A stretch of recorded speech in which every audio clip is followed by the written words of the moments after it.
This is the Lone Creator YouTube. We hope this video helps. You start by selecting the app and importing images so you can edit immediately. Once done, import from camera roll or SD card and use drag and drop on desktop. Make sure to create a copy and preserve the original at full resolution. This prevents irreversible changes. If the app asks, enable or disable cloud sync depending on storage. Next, sort images into a new album or project so you can focus on one set at a time and proceed to basic corrections. Now perform essential corrections that change the image most efficiently.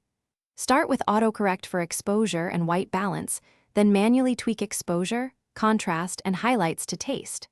Once done, crop and straighten to refine composition and choose an aspect ratio like 16:9 or square. Use the selective brush or mask to fix local issues, brighten eyes, recover shadow detail, or soften skin so edits look natural. Make small adjustments and compare before and after to avoid finish by applying sharpening and noise reduction, balancing clarity without introducing artifacts. Once done, add subtle color grading with split toning or a preset and check skin tones and saturation. Make sure to export at the correct file type and size for your use, JPEG for web, TIFF for print, and set quality or resolution settings. If you have many images, copy settings or use batch processing to save time.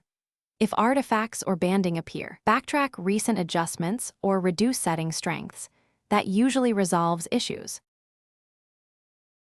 Thanks for watching. Consider subscribing if we helped you.